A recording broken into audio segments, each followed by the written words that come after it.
So welcome to the class.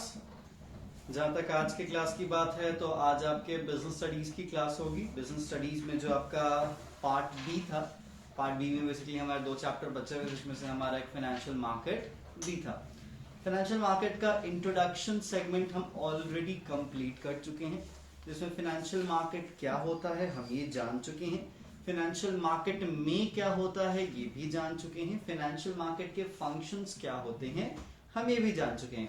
अगर ऊपर आपको बताया जाए तो फाइनेंशियल मार्केट एक तरीके से लिंक का काम करता है बिटवीन सेवर्स और इन्वेस्टर्स, जिनके पास पैसे हैं और जिनके पास पैसे नहीं है लेकिन पैसे की जरूरत है बिजनेस करने के लिए, उन तक पैसा पहुंचाने का काम फाइनेंशियल मार्केट करता है। It's just like the behaviour of bank. मैं बिहेवियर ऑफ बैंक की बात कर रहा एज अ लिंकेज, मैं बिहेवियर ऑफ बैंक की बात एज अ लोन की बात या डिपॉजिट एक्सेप्टेंस के तौर पे नहीं कह रहा। इस बात को आप ध्यान से समझेंगे।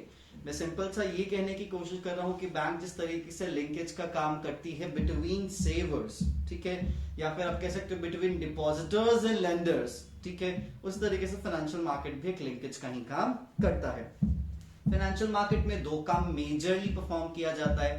First is creation of financial assets and second is exchange of financial assets, ठीक है।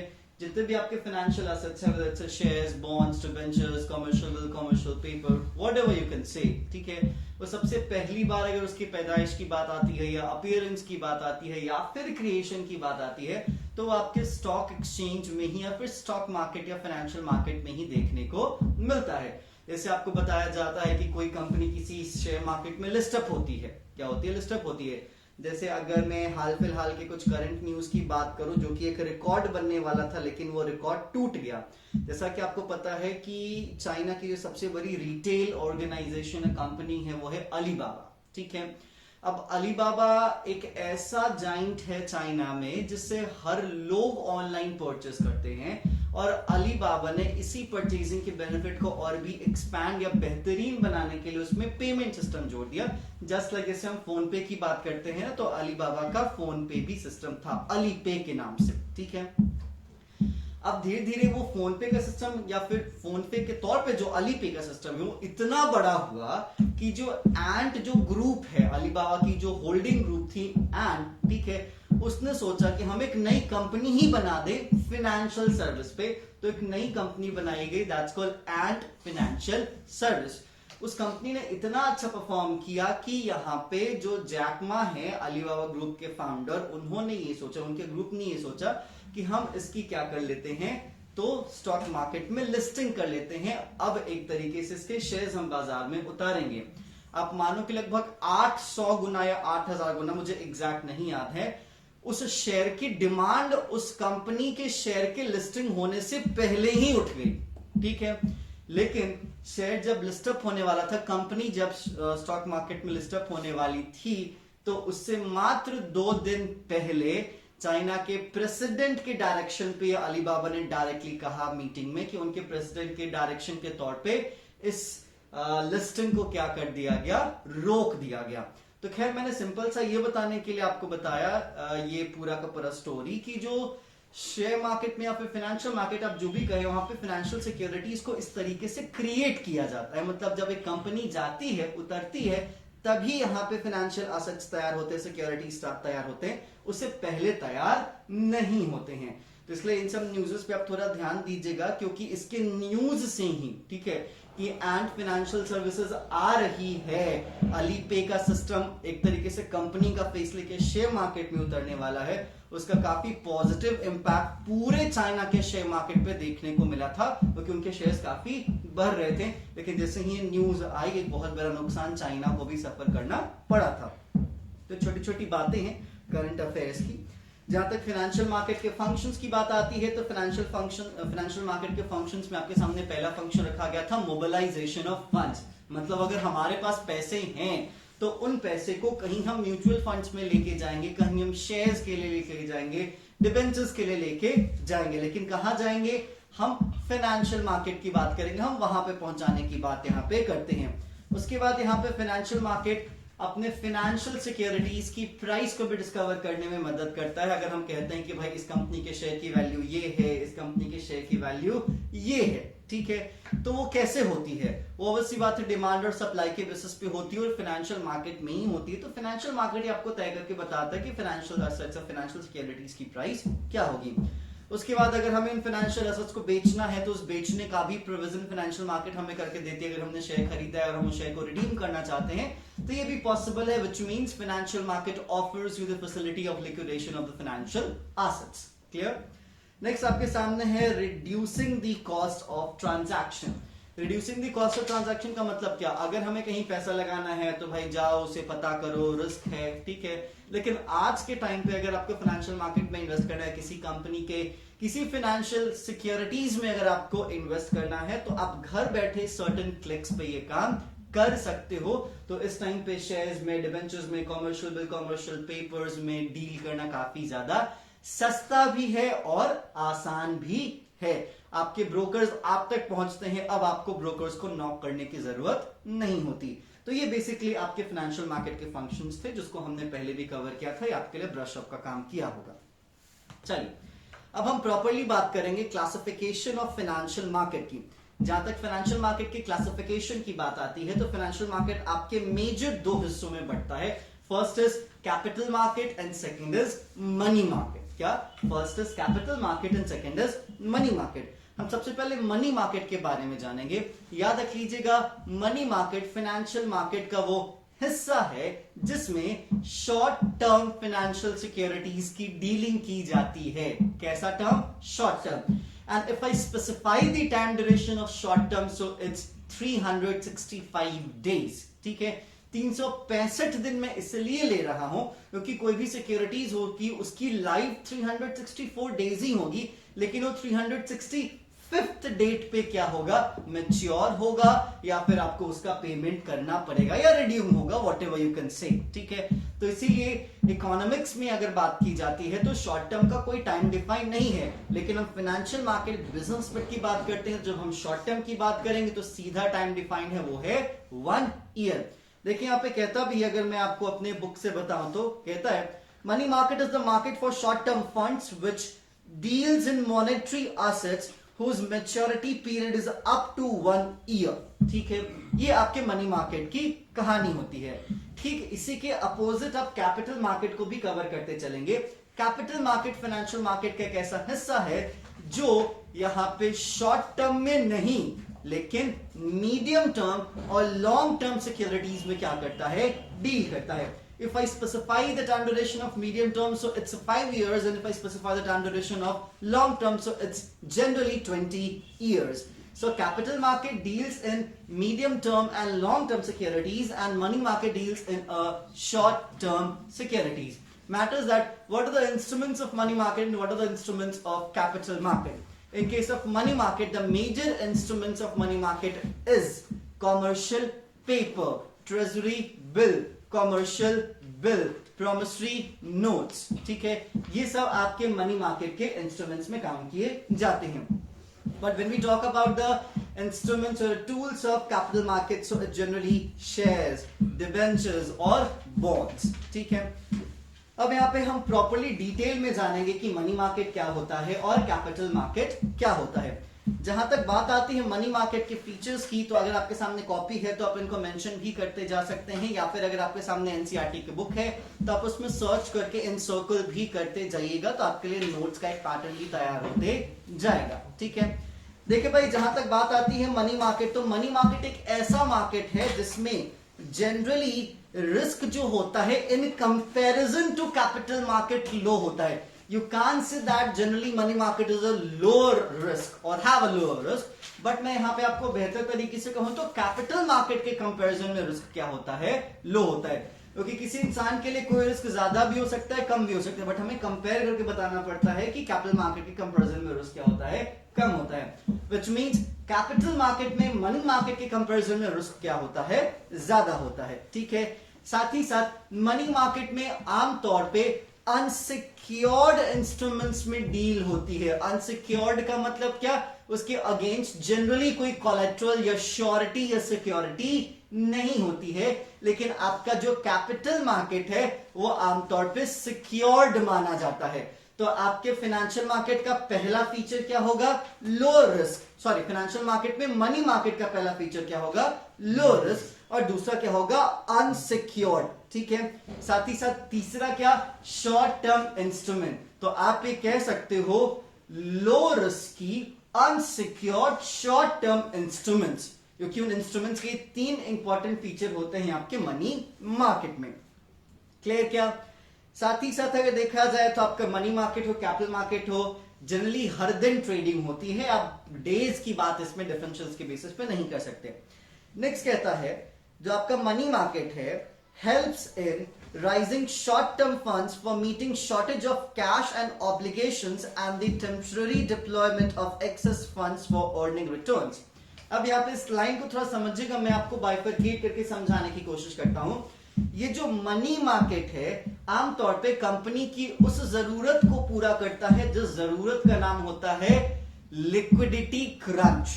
ठीक है, मतलब अगर कोई कंपनी अपने अंदर या अपने कंपनी के अंदर कैश की कमी महसूस कर रही है, मतलब अगर मैं आपको स्पेसिफाई करूं जो फाइनेंशियल मैनेजमेंट में आपको कहा गया था कि अगर कोई कंपनी वर्किंग कैपिटल में डिफिशियंसी फील कर रही है, डे टू डे खर्चे उसके पूरे नहीं हो रहे हैं, उसके पास इतना पैसा नहीं है, उसके पास कैश की शॉर्टेज है, किसी को पेमेंट करना है, रॉ मटेरियल्स के लिए पेमेंट करना है, रेंटल्स पे करने हैं, कमीशंस पे करने हैं, so in that case that concern company reach to the financial market and reach to the money market, क्योंकि फाइनेंशियल मार्केट के मनी मार्केट के हिस्से में जाएगी, क्योंकि उसको इन सभी ऑब्लिगेशंस को पूरा करने के लिए पैसे मिल जाएंगे और उसके पास वक्त भी कम होता है, तो मनी मार्केट से पैसा जल्दी और कम वक्त के लिए मिलता है और कंपनी इन सब की रिक्वायरमेंट्स को फुलफिल करने के लिए मनी मार्केट की तरफ जाती हैं। क्लियर क्या। साथ ही साथ अगर देखा जाए तो आमतौर पे जो आपका मनी मार्केट है, क्या है, मनी मार्केट है, उसमें जो इन्वेस्टर्स होते हैं, क्या होते हैं, जो इन्वेस्टर्स होते हैं, क्योंकि आपको दोनों तरफ से देखना पड़ेगा। एक जिनकी जरूरत थी तो उनकी क्या जरूरत थी, मैंने आपको बताया कि पैसे की कमी है, ऑब्लिगेशंस पे करने, रेंटल्स पे करने हैं, ये चीजों के लिए वो मनी मार्केट रीच करेंगे। लेकिन कौन मनी मार्केट में पैसे देने आएंगे, वो लोग मनी मार्केट में पैसे देने के लिए आएंगे जिनके पास एक्सेस फाइनेंस है या एक्सेस फंड्स है। एक्सेस फंड्स का मतलब क्या, उनके पास फंड था लेकिन उन्होंने फंड्स को कहीं लॉन्ग टर्म में डिप्लॉय करा है और डिप्लॉय करने के बाद कुछ सरप्लस अमाउंट बचा है जिसको वो शॉर्ट टर्म में जनरली इन्वेस्ट करने को तैयार हैं। तो इसीलिए कहा जाता है कि जो इन्वेस्टर्स होते हैं वो आमतौर पे अपने एक्सेस फंड से सरप्लस फंड्स को डिप्लॉय करते हैं, क्योंकि टाइम कम रहता है और कम टाइम में उनको अच्छा रिटर्न अच्छे रेट से क्या होता है, मिल जाता है। लेकिन अगर देखा जाए अनसिक्योर्ड है तो उसमें रिस्क भी थोड़ा ज्यादा होता है। आप यहां पे इसको कॉन्ट्रोडिक्ट मत कीजिएगा जब मैं ये कहता हूं कि अनसिक्योर्ड है तो रिस्क ज्यादा होगा, क्योंकि मैंने अभी आपको थोड़े देर पहले ये बताया कि फाइनेंशियल मार्केट के मनी मार्केट के हिस्से में रिस्क कम होता है। लेकिन मैंने क्या कहा, in compare to capital market risk कम होता है, लेकिन सिक्योरिटीज की अनसिक्योर्ड होने के कारण यहां पे रिस्क थोड़ा सा ज्यादा भी जनरली होता है इस बेसिस पे। ठीक है, नेक्स्ट याद रख लीजिएगा, मनी मार्केट का कोई फिजिकल लोकेशन नहीं है। इट्स लाइक सपोज दैट अगर मैं आपको जानता हूं मुझे पैसे की जरूरत है, आपने मुझे पैसा दे दिया, 3 महीने के बाद मुझे वो पैसा पे करना है, ये मनी मार्केट हो जाता है। तो इसका कोई फिजिकल लोकेशन था क्या, नहीं, इट्स बेस्ड ऑन कॉन्टैक्ट और it's based on the institutional facilities. Clear क्या। नेक्स्ट यहां पे कहा जाता है कि मनी मार्केट में आमतौर पर जो ट्रेडिंग होती है वो टेलीकम्युनिकेशंस और टेक्नोलॉजीज और इंटरनेट बेस्ड होती है, इसलिए इसका कोई फिजिकल लोकेशन आपको नजर नहीं आएगा। साथ ही साथ ये जो मनी मार्केट के इंस्ट्रूमेंट्स होते हैं हाईली लिक्विड होते हैं। हाईली लिक्विड का मतलब आप उम्मीद है काफी अच्छे से जानते होंगे, which means they are easily convert in the cash if you require so. जैसा कि अगर आपको एग्जांपल के तौर पे बताया जाए तो आप अपने 11th क्लास की तरफ रुख करेंगे। अकाउंटेंसी चैप्टर में आपको बिल्स ऑफ एक्सचेंज पढ़ाया गया था और मैंने आपको यहाँ पे बताया promissory notes and commercial bills are the best examples of money market. और वहां पे आपको बताया गया था कि अगर यहाँ पे ड्रॉअर को, किसको, ड्रॉअर को पैसे की जरूरत थी तो उसने बैंक से क्या कर लिया था, बिल को डिस्काउंट कर लिया था। वाई? बिकॉज बैंक तैयार है, क्योंकि यहां पे उसकी लिक्विडिटी काफी ज्यादा होती है, पैसे फंसते नहीं है। तो आप ये कह सकते हो कि generally the instruments of money market is quite highly liquidable in comparison to the instruments of capital market. Clear? चलिए आगे यहाँ पे कहता है कि जो आपके फाइनेंशियल मार्केट के मनी मार्केट में जितने भी पार्टिसिपेंट्स होते हैं, जो प्लेयर्स होते हैं, उसमें से मेजर प्लेयर्स कौन कौन से हैं? तो मेजर प्लेयर है आपका आरबीआई, जो कि जीरो कूपन बॉन्ड या ट्रेजरी बिल्स में डील करता है, जिसको हमने मैक्रो इकोनॉमिक्स में बैंकिंग सेक्शन में पढ़ा है ओपन मार्केट ऑपरेशन के तहत, जहां पे इन्फ्लेशन और डिफ्लेशन के हालातों से निपटने के लिए यहाँ पे reserve bank of India government के बिहाफ में ट्रेजरी बिल्स को क्या करती है, इशू करती है। ठीक है। नेक्स्ट कॉमर्शियल बैंक, जिसको हम यहाँ पे कॉल मनी के नाम से भी जानते हैं, कॉल मनी के नाम से नहीं जानते, मतलब उसकी फैसिलिटी को कॉल मनी भी कंसीडर किया जाता है। नॉन बैंकिंग फाइनेंस कंपनीज, मतलब ऐसी कंपनी जो कि यहाँ पे बैंक तो नहीं है लेकिन फाइनेंस की फैसिलिटी आपको प्रोवाइड करती हैं। It's like EXIM bank. ठीक है, वो भी आपकी इन जरूरतों को आराम से पूरा करता है। याद रख लीजिएगा, जिस तरीके से आपके दिमाग में एक स्ट्रक्चर बनता है फाइनेंशियल मार्केट को सुन के, कि वो स्टॉक मार्केट होगा, वो एनएससी होगा, वो बीएससी होगा, वो न्यूयॉर्क स्टॉक एक्सचेंज होगा, वो शंघाई स्टॉक एक्सचेंज होगा, इट्स नथिंग लाइक दैट। मैंने आपको पहले भी बताया था कि यहां पे जब हम बाजार की बात करते हैं तो आज बाजार का जो डेफिनेशन है वो बदल चुका है। एक फैसिलिटी भी एक तरीके से मार्केट के तौर पे ही काम करती है। एग्जाम्पल के तौर पे अगर मैं आपको एकदम नीचे लेवल पे ले जाके समझाऊं, तो अगर सपोज आपको पैसे की जरूरत है और आपके इलाके में कोई एक ऐसा इंसान है जो कि सूदखोरी का काम करता है, लाइक सूद, ब्याज, ठीक है, आपको ब्याज पे पैसे मिलते हैं, वैसे वो 3 रुपए सैकड़ा हो या 5 रुपए सैकड़ा हो। 3 रुपए सैकड़ा का मतलब क्या? अगर आप 100 रुपए लेते हो तो आपको 103 रुपए, 3% की बात यहाँ पे की जाती है। तो वो जो सिस्टम है, वो जो फैसिलिटी है, वो भी मनी मार्केट का हिस्सा है, लेकिन वो इंस्टीट्यूशनल नहीं है, वो ऑर्गेनाइज नहीं है। लेकिन यहाँ पे आपके पैसे की जरूरत तो पूरी हो रही है ना, शॉर्ट टर्म सिस्टम यहाँ पे एंगेज हो रहा है ना। तो इसलिए जब आप मनी मार्केट की इमेजिनेशन करेंगे, तो मनी मार्केट के इमेजिनेशन में आप NSC, BSC, stock market, stock exchange, इन सब इमेजिनेशन को अलग कीजिए, क्योंकि ये कैपिटल मार्केट का हिस्सा बनते हैं, मनी मार्केट का हिस्सा नहीं बनते हैं। क्योंकि आपको पता होगा, अगर हम स्टॉक मार्केट की बात करते हैं तो क्या उसमें आरबीआई एक मेजर पार्टिसिपेंट होता है क्या? नहीं होता। ठीक है, तो इसीलिए अपन फैसिलिटीज की बात करेंगे, उन फैसिलिटीज को प्रोवाइड करने वाले प्लेयर्स की बात करेंगे, ना कि आप डायरेक्टली स्टॉक मार्केट की इमेजिनेशन करेंगे मनी मार्केट के नाम पे। क्लियर क्या? चलिए अब यहां पे बात करते हैं मनी मार्केट के इंस्ट्रूमेंट्स की। इंस्ट्रूमेंट्स के फीचर्स जानना जरूरी है, याद रख लीजिएगा, ये आपको बहुत जगह पे काम आएंगे। जो लोग यहाँ पे बीएचयू का टारगेट बनाते हैं, या फिर ऐसे किसी कॉलेज के लिए आप अपना टारगेट बना रहे हैं जिन कॉलेज में एंट्रेंस होते हैं जो कि कॉमर्स बेस्ड एंट्रेंसेस होते हैं, तो वहां पे इसका काफी ज्यादा इस्तेमाल किया जाता है। इफ आई स्पेसिफाई, तो बीएचयू बीकॉम के सिलेबस के पोर्शन की अगर आप बात करते हैं तो फाइनेंशियल मार्केट अकेले 45 नंबर कवर करता है, 15 क्वेश्चन इसी एक चैप्टर से उठाए जाते हैं। ठीक है, अगर आप उसको बीए की बात करें, क्योंकि बीए में भी जनरली नहीं, बीए में तो नहीं पूछा जाता, बीए में इकोनॉमिक्स पूछा जाता है, बीकॉम की मैं बात कर रहा हूं। ठीक है, देखो भाई, सबसे पहला इंस्ट्रूमेंट है ट्रेजरी बिल। ठीक है, जैसे कि आपको पता है कि ट्रेजरी बिल एक ऐसा शॉर्ट टर्म बोरोइंग इंस्ट्रूमेंट है जो कि गवर्नमेंट के बिहाफ में रिजर्व बैंक ऑफ इंडिया पूरे पब्लिक को क्या करता है? इशू करता है। ये ज्यादा बताने की आपको जरूरत नहीं है, हमारी डिस्कशन इस पे हो चुकी है। ठीक है, नेक्स्ट देखो, यहां पे बात आती है नेगोशिएबल इंस्ट्रूमेंट होता है। नेगोशिएबल का मतलब ये फ्रीली ट्रांसफरेबल। लाइक सपोज अगर मैंने आरबीआई से खरीदा, मुझे पैसे की जरूरत है, तो मैं किसी और को दे दूंगा और वो भी मुझे पैसे वापस देगा। रीजन यहां पे देखिएगा, क्योंकि आपको बताया गया कि मनी मार्केट के फीचर्स में सबसे बेहतरीन फीचर है ये है कि ये हाईली लिक्विड होते हैं, मतलब आप इसको आराम से कैश में कन्वर्ट कर सकते हो। तो it's quite obvious thing that कि आप यहाँ पे ट्रेजरी बिल को भी किसी को दे सकते हो कैश के लिए। तो आप ये कह सकते हो कि ये बियरर इंस्ट्रूमेंट है, मतलब जिसके पास है वही इसका मालिक होगा। ठीक है, नेक्स्ट याद रख लीजिएगा, ये जो इंस्ट्रूमेंट है आरबीआई, ये आम जनता को, किसी इंस्टीट्यूशन को, if I specify the institution, तो ये बैंकों को भी बेचने में इंटरेस्टेड है।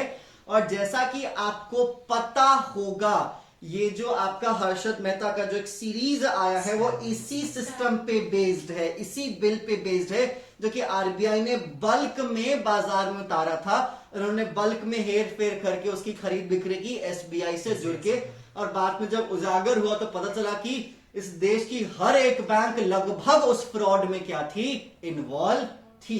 तो ये इसी इंस्ट्रूमेंट की कहानी उस 1992 के फ्रॉड का एस्पेक्ट बनता है या बेस बनता है, जो भी आप कहें, ठीक है। नेक्स्ट ये देखो भाई, प्रॉमिसरी नोट के तौर पे इशू किया जाता है, मतलब एक वादा होता है, ठीक है। आरबीआई सरकार के बिहाफ में वादा करते हैं कि इस कागज को आप ले जाएं इतनी कीमत पे, और जब आप इस कागज को इस समय पूरा होने के बाद लेके आएंगे तो मैं आपको इतनी कीमत अदा करूंगा। आपको ये भी बताया जा चुका है कि जो ट्रेजरी बिल है वो किस वैल्यू पे इशू किया जाता है, बताइए जरा। ट्रेजरी वैल्यू को इशू करने का जो वैल्यू स्टैंडर्ड है वो क्या है, सामने देख के बताइए। हाँ, 25,000 के मल्टीपल्स पे होता है इसकी वैल्यू, जो ओरिजिनल वैल्यू होती है 25,000 के मल्टीपल्स पे होती है, बट इसको किस वैल्यू पे इशू किया जाता है, ओरिजिनल वैल्यू से कम पे। ओरिजिनल वैल्यू से कम वैल्यू पे, एग्जैक्टली अच्छी बात कही आपने, जिसको हम कहते हैं स्टैंडर्ड लैंग्वेज में at the below par value, ठीक है। पार वैल्यू उसकी 25 होती है लेकिन 25 से कम पे इशू किया जाता है, और जो डिफरेंस होता है वही उसकी रिटर्न कही जाती है, ठीक है। तो जो आपका ट्रेजरी बिल होता है वो बिलो द पार वैल्यू पे इशू किया जाता है, और एक ट्रेजरी बिल की कीमत आपकी कितनी होती है, 25,000 और 25,000 के मल्टीपल्स में ही क्या किए जाते हैं, इशू किए जाते हैं, ठीक है। देखो भाई, इसमें अश्योर रिटर्न होता है क्योंकि देश की सरकार और इस देश का सेंट्रल बैंक वादा कर रहा है, और आप ये सोच लीजिए कि अगर ये संस्थाएं वादा खिलाफी करेंगे तो आपके देश में विश्वास किस पे किया जा सकता है। तो इसलिए यहां पे कोई विश्वासघात की बात नहीं होती, अश्योर्ड रिटर्न होता है। बट हाँ, अगर आप कहते हैं कि इम्पॉसिबल है कि वो अश्योर्ड रिटर्न दे, नहीं जी, पॉसिबल है। आप ये कहें कि एक्सेप्शन केसेस में अगर सरकार दिवालिया या फिर आरबीआई दिवालिया हो जाए तो फिर अश्योरिटी नहीं होगी, बट ये हो नहीं सकता। अभी आप ये कह सकते हो कि असंभव है हालातों को देखते हुए कि ये इंस्टीट्यूशंस जो कि ऐसी वादे करती हैं या ऐसी सिक्योरिटीज उतारती हैं वो कभी दिवालिया भी हो सकती हैं, ठीक है। नेक्स्ट, इन्हें जीरो कूपन बॉन्ड्स भी कहा जाता है। सवाल है इन्हें जीरो कूपन बॉन्ड क्यों कहा जाता है। देखिए भाई, ये इंटरेस्ट कैरी नहीं करती, ठीक है, ये मार्जिन कैरी करती हैं। क्या करती हैं, ये इंटरेस्ट कैरी नहीं करती है, मार्जिन कैरी करती है, इसलिए इनको जीरो कूपन बॉन्ड कंसिडर किया जाता है। बॉन्ड इसलिए क्योंकि एक तरीके का लोन है। बेसिकली आप यहाँ पे कूपन कहें या कूपन कहें, दोनों यहाँ पे प्रोनाउंसिएशन सेम है। मैं यहाँ पे कूपन ही कह रहा हूं, आप यहाँ पे प्रोनाउंसिएशन बदल सकते हैं। That's why treasury bill is also known as zero coupon bond. सवाल आ जाता है कि जीरो कूपन बॉन्ड क्यों कंसिडर किया जाता है, तो आपका आंसर है Treasury bill doesn't carry any interest. That's why Treasury bill is also named as zero coupon bond, because the margin value or the difference value of issue and redemption is the ultimate benefit or return for the investors. Clear क्या? चलिए भाई, यहाँ पे already मैंने आपको बता दिया कि इसमें जो डिफरेंस होता है वही डिफरेंस कोई लोग इंटरेस्ट कह रहे थे, उस पर कोई इंटरेस्ट रेट नहीं लगाया था कि 2%, 3%, 4% या 5%. क्लियर क्या? ये हो गया आपका ट्रेजरी बिल, ठीक है। इसके बाद होगा आपका कॉमर्शियल पेपर है। चलिए भाई, अब हम कॉमर्शियल पेपर के बारे में बात करते हैं। कॉमर्शियल पेपर क्या होता है? देखो भाई, कॉमर्शियल पेपर एक इंस्ट्रूमेंट होता है जो कि लार्ज, बहुत बड़ी क्रेडिट वर्दी कंपनीज ही इशू करती हैं। सब कोई इसे इशू नहीं करता, इस बात को आप ध्यान रखेंगे, ठीक है। बात आती है ऐसा क्यों। देखो भाई, ऐसा इसलिए क्योंकि कॉमर्शियल बैंक जो आपका कॉमर्शियल पेपर है, क्या है, जो कॉमर्शियल पेपर है वो एक तरीके से उधार मांगने का कागज है, ठीक है, और खुला उधार, वो भी अनसिक्योर। आप ये सोचिए कि एक तो आप उस कागज के नाम से आम जनता से खुला उधार मांग रहे हैं, आम जनता से, ठीक है, और वो भी कागज के दम के ऊपर से अनसिक्योर्ड है। तो क्या इसकी इजाजत सभी को होगी? क्या नहीं, इसकी इजाजत सभी को नहीं होती कानूनी तौर पे, क्योंकि आपको ऑलरेडी पता है कि प्राइवेट कंपनी को तो पब्लिक डीलिंग के लिए अलाउ ही नहीं किया जाता। अलाउ तभी किया जाता है जब वो पब्लिक कंपनी के कैटेगरी में आती है, क्योंकि जनता के पैसे की जो एक तरीके से जिम्मेदारी होती है या फिर जो उसकी सुरक्षा होती है वो सरकार या उनकी संस्थाओं के हाथों में होता है। इसीलिए ये सरकार और उनकी संस्थाओं ने कुछ कानून बना है, जिस कानून के तहत कॉमर्शियल पेपर मात्र वही कंपनी इशू करेगी जो कि बड़ी हैं। बड़ी का मतलब उनकी कैपिटलाइजेशन वैल्यू काफी ज्यादा है, साथ ही साथ उनकी क्रेडिट वर्दिनेस अच्छी है। क्रेडिट वर्दिनेस के बारे में हमने ऑलरेडी बात कर रखा है कंट्रीज के रेफरेंस में। तो जिस तरीके से कंट्रीज को क्रेडिट वर्दिनेस की रेटिंग दी जाती है, उस तरीके से कंपनीज को भी दी जाती है कि अगर आप उसमें पैसा लगाते हैं तो कितने चांसेस हैं कि आपका पैसा नहीं डूबेगा। ठीक है, तभी अगर अच्छे स्टैंडर्ड्स मिलते हैं तो उन्हीं कंपनीज को इन सब चीजों के लिए अलाउ किया जाता है। तो पहले आप हर एक इंस्ट्रूमेंट में ये जानेंगे कि उन इंस्ट्रूमेंट्स को इशू कौन करता है, इशूअर कौन है। तो ट्रेजरी बिल में इशूअर आरबीआई है, तो कमर्शियल बैंक में issuer large and credit worthiness वाली कंपनीज को यहां पे माना जाता है। ये क्लियर हुआ? चलो अब आगे यहां पे कहता है कि देखो भाई, ये एक तरीके से अनसिक्योर्ड प्रॉमिसरी नोट ही होता है। जिस तरीके से आरबीआई वादा करती है उस तरीके से यहां पे कंपनीज भी क्या करती हैं, वादा करती हैं कि हम आपको इतने दिनों के बाद ये उधार चुका देंगे। क्लियर क्या? तो देखो यहां पे कहता है it is an unsecured promissory note which is negotiable in a nature or transferable by endorsement and delivery having maturity period of 15 days to 1 year। ठीक है, तो जैसा कि आपको बताया गया क्योंकि आप इस चीज को बार बार मत जानिए, यहाँ पे मैंने आपको ऑलरेडी मनी मार्केट में कहा, ठीक है, कि जो मनी मार्केट के इंस्ट्रूमेंट्स होते हैं वो इजीली ट्रांसफरेबल होते हैं, मतलब नेगोशिएबल होते हैं। ठीक है, मतलब आप इसको दे सकते हो, उसको दे सकते हो। इसमें आपको बिल्स के एग्जांपल्स के केस में बताया, तो जो आपका ट्रेजरी बिल भी है वो ट्रांसफरेबल है। ठीक है, वो क्या है, ट्रांसफरेबल है और इंटरनली नेगोशिएबल है। उसी तरीके से जो आपका कॉमर्शियल पेपर है वो भी ट्रांसफरेबल है, वो भी नेगोशिएबल है और ट्रांसफरेबल मर इंडोर्समेंट के बेसिस पे है। ट्रांसफरेबल मर इंडोर्समेंट का मतलब क्या होता है, मैंने किसी को डायरेक्टली दे दिया, ठीक है, कि लो भैया तुम लो, कोई लिखा पढ़ी की बात नहीं है, मतलब वो बियरर वाली बात कि जिसके पास होगा वो उसका मालिक माना जाएगा, वो दिखा के पेमेंट ले सकता है। ये कमर्शियल पेपर की कहानी होती है। क्लियर क्या? साथ ही साथ याद रख लीजिएगा, ये कहता है it is often issued as an alternative to bank borrowings. Obviously बात है, यहां पे जो कंपनीज बैंकों के दरवाजे नॉक करती हैं कि हाँ जी सर जी हमें लोन दे दीजिए, हमें पैसे की जरूरत है, उन कंपनीज के पास एक और ऑप्शन है कि वो बैंकों के दरवाजे ना जाएं, वो जनता के दरवाजे जाएं। बिकॉज यहां पे कॉमर्शियल पेपर फायदा उन्हें इस प्रकार से देता है, like in banking segment or under the borrowing process from the bank, you have to pass on from the long documentation process। ठीक है, प्लस वो कोई भी बैंक उनको जनरली अनसिक्योर्ड लोन नहीं देगा, कुछ ना कुछ तो गिरवी मांगेगा ही मांगेगा। तो बैंक में जो डॉक्यूमेंटेशन इश्यूज हो जाती हैं, बैंक में जो सिक्योरिटी इशू हो जाती है, वो कॉमर्शियल पेपर में नहीं होती। इसलिए बैंक बोरोइंग का एक अच्छा ऑल्टरनेटिव कॉमर्शियल पेपर बन जाता है कंपनीज के लिए। ठीक है, बाकी याद रख लीजिएगा, आपको ऑलरेडी बताया गया है कि वर्किंग कैपिटल की जरूरत के लिए ही मनी मार्केट का इस्तेमाल किया जाता है। बाकी आगे के कंटेंट्स आपके एनसीईआरटी में इसी कहानी को बार बार दोहरा रहे हैं। क्लियर क्या? आगे चले, बाकी टाइम फ्रेम आप याद रख लीजिएगा, टाइम फ्रेम इसका क्या कहता है, 15 दिन से 1 साल के लिए। ठीक है, एनसीईआरटी 15 दिन की बात करता है, हाँ जी आप 15 डेज की ही बात करेंगे, मतलब 15th डे रिडीम होगा या फिर 365th डे ये क्या होगा, रिडीम होगा। इसका मतलब ये है कि 15 दिन या 365 दिन के लिए पैसा आपको दिया जाता है, उससे आगे की कोई तो बात ही नहीं होगी। ठीक है, चलिए भाई अब यहाँ पे बात की जाती है, नेक्स्ट है आपका कॉल मनी है, कॉल मनी। चलिए बात आती है ये कॉल मनी क्या है, आप इसको लोन भी जनरली कह दिया था, भाई कॉल मनी क्या है, तो लोन है। ठीक है, अब देखिए इसकी एक छोटी सी कहानी है, वो छोटी सी कहानी है क्या, शायद आपको याद होगा, मैंने बताया था, अगर नहीं याद है तो भी कोई दिक्कत नहीं।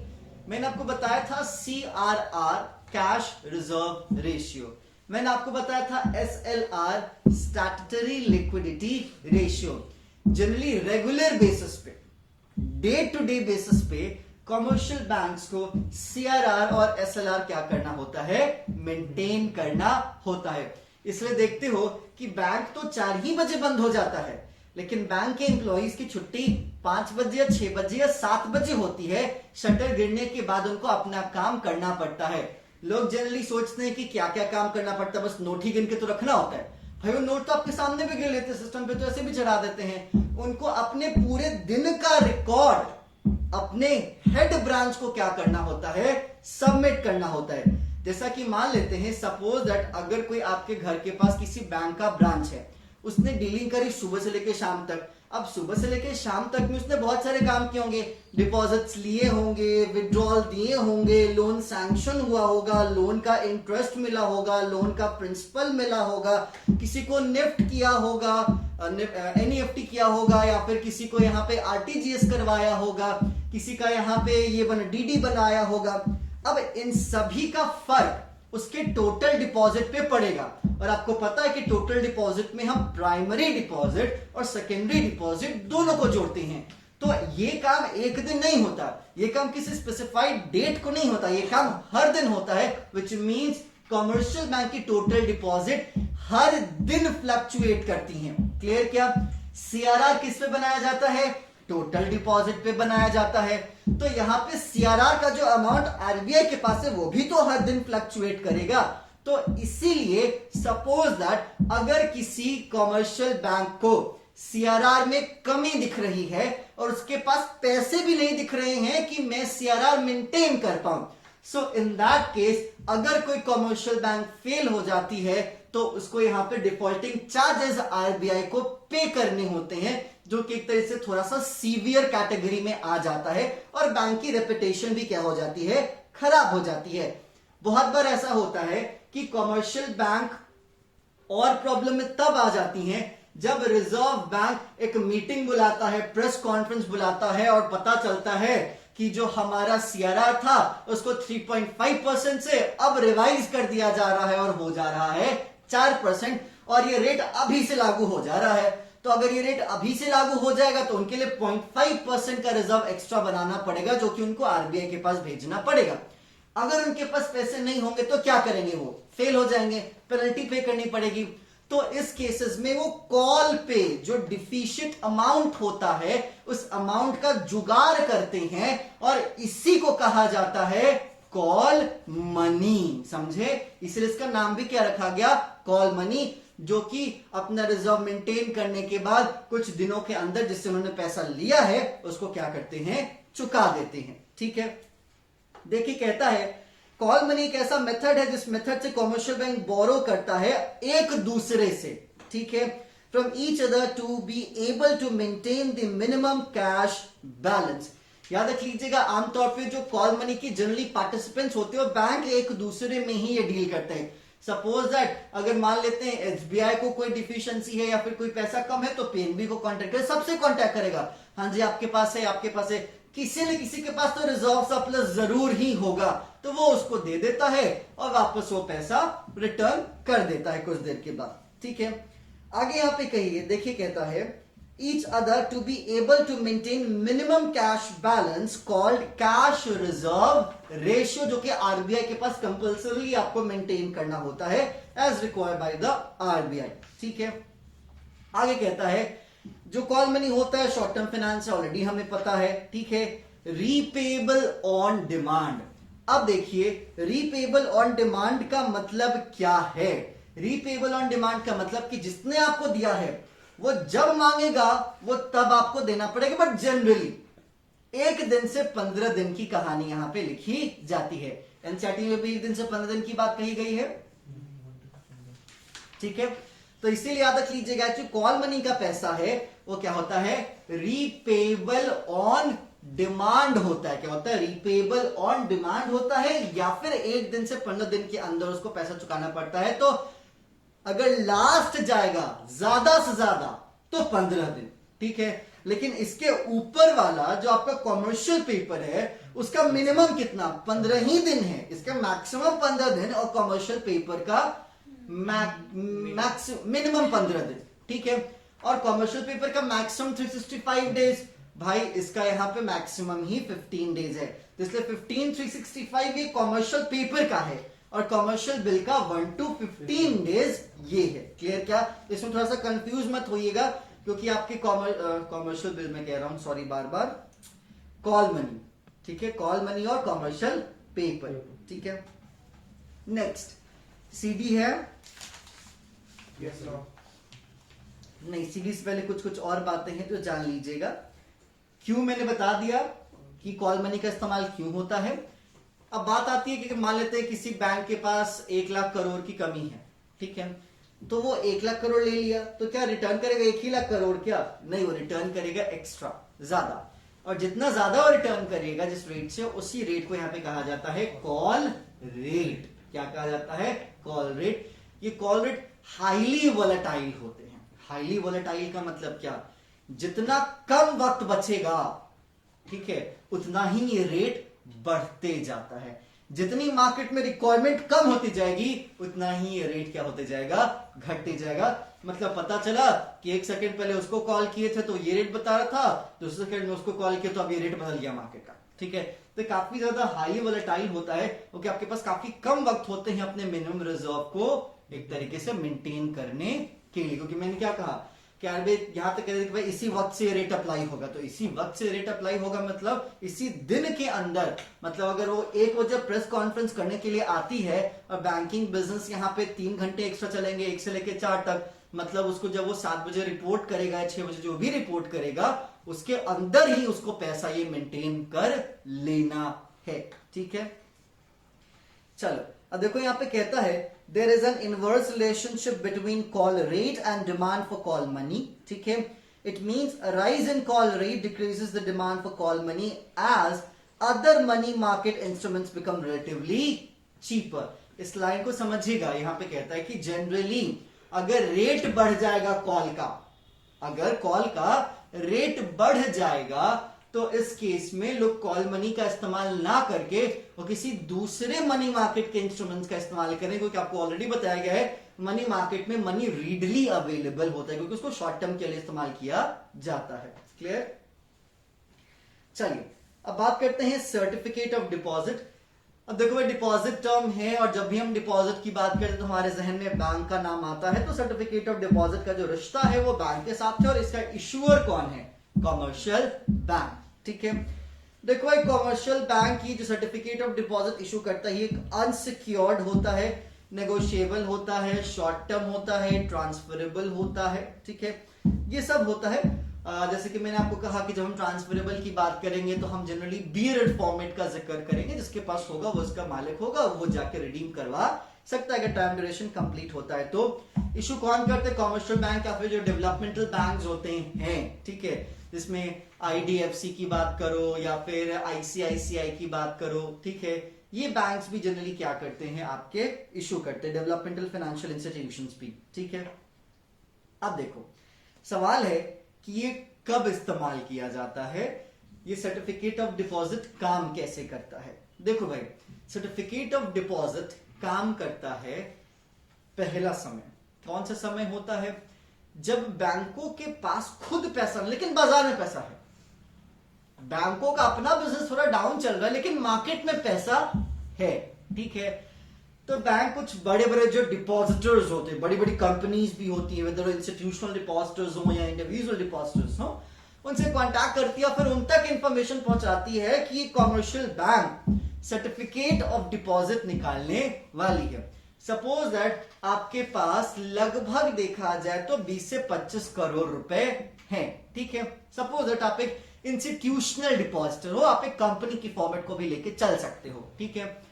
अब यहां पे वो जो 25 करोड़ रुपए हैं, 20-25 जो भी आपके पास हैं, वो बैंक में ले जाके दोगे, बैंक को पैसा एक साथ बल्क में लेगी, वो आपके अकाउंट में नहीं जाएगा, आपका चलो अकाउंट होगा वो बात की बात है, बल्क में पैसा आपसे लेगी और एक कागज बनाएगी जिस कागज पे वो लिखेगी कि मैंने फला इंसान से इतना रुपए उधार के तर्ज पे इतने दिन के लिए इस रेट पे लिया है।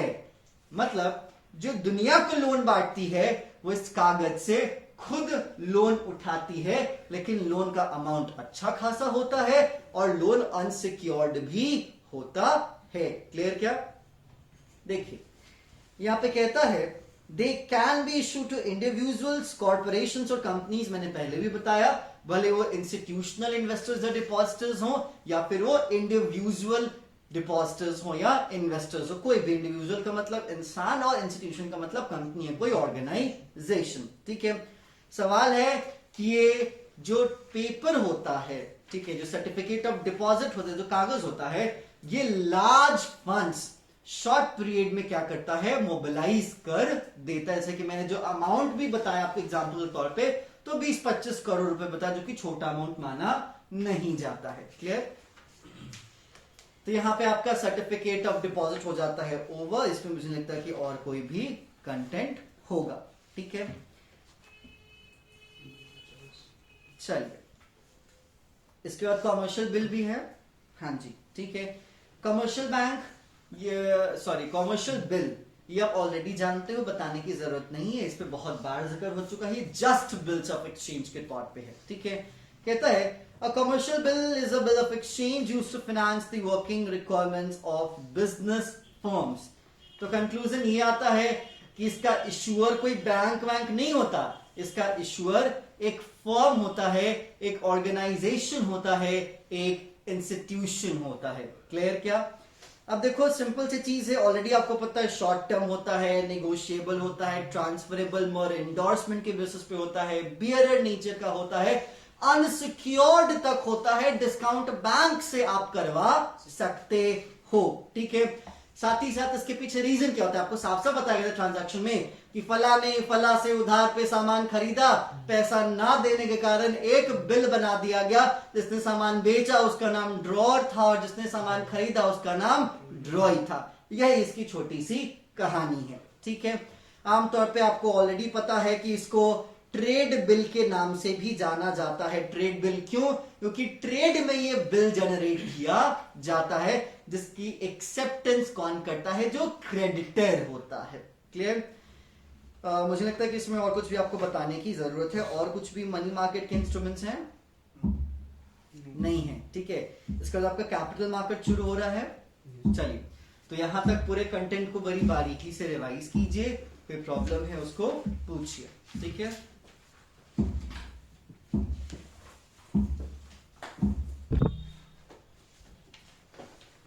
चलिए अब बात करते हैं मीनिंग ऑफ कैपिटल मार्केट की। कैपिटल मार्केट का मतलब क्या होता है, कैपिटल मार्केट के टाइप्स, कैपिटल मार्केट के फीचर्स, उन टाइप्स के बारे में थोड़ा बहुत जानेंगे। ठीक है, फिर कंटेंट थोड़ा सा आगे और बढ़ाएंगे। देखो भाई, जहां तक बात आती है कैपिटल मार्केट की, जो लगभग ऑलरेडी आपको पता है कि कैपिटल मार्केट एक ऐसा मार्केट है जो फैसिलिटेट करता है institutional arrangements through which medium and long term funds both debt and equity nature के, ठीक है, रेज किए जाते हैं या इन्वेस्ट किए जाते हैं, जिसका मैच्योरिटी पीरियड 1 साल से ज्यादा होता है। जब मैंने आपको एग्जांपल के तौर पे मीडियम टर्म का 5 और लॉन्ग टर्म का जनरली 20 ईयर जो कि लेके चला जाता है वो है, बट याद रख लीजिएगा कि 1 साल से ज्यादा का ही होगा।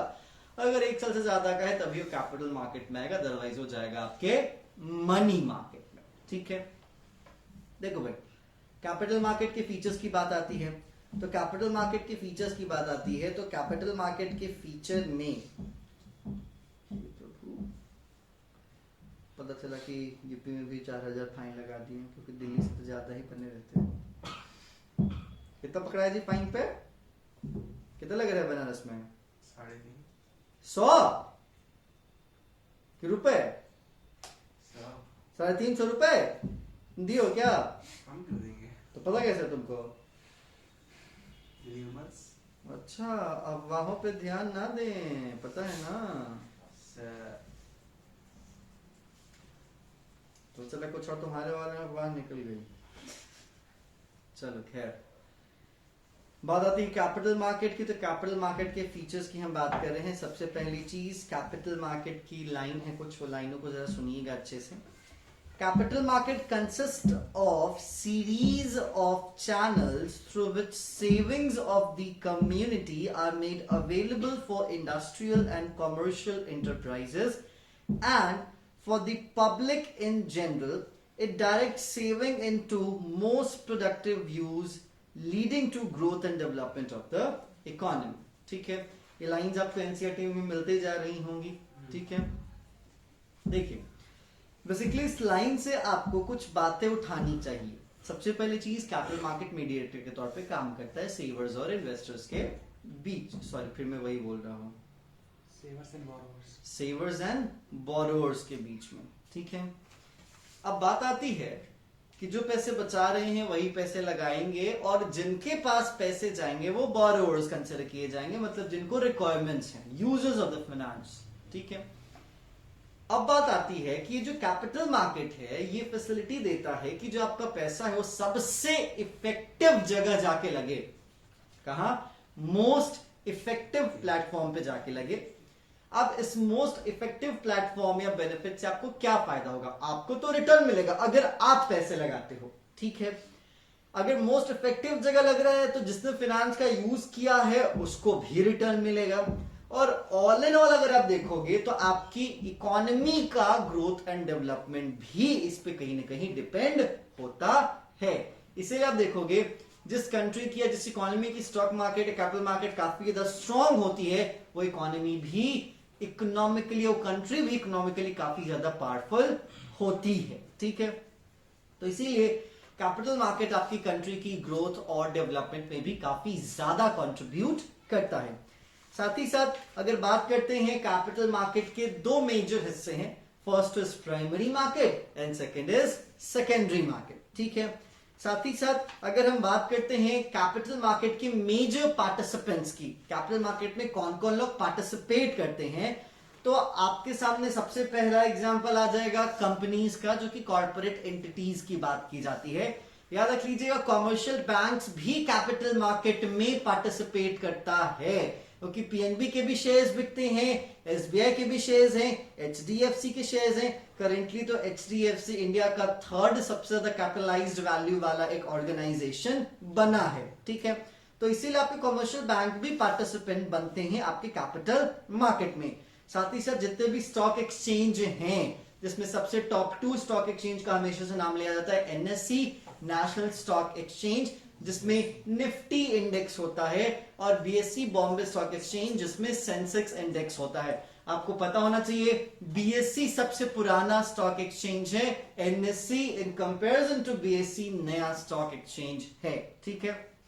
साथ ही साथ जितने भी डेवलपमेंटल बैंक्स होते हैं, कॉमर्शियल बैंक के बारे में आपको बता दिया मैंने, फाइनेंशियल इंस्टीट्यूशन जिसमें आप इंश्योरेंस कंपनीज की भी बात कर सकते हैं, हाउसिंग कॉर्पोरेशंस की भी आप बात कर सकते हैं, फॉरेन इन्वेस्टर्स होते हैं, ordinary retail investors from the members of public, मतलब आम जनता भी जिसने शेयर्स या डिबेंचर्स खरीदे हैं वो भी कैपिटल मार्केट के पार्टिसिपेंट के तौर पे मार्क की जाती है। क्लियर?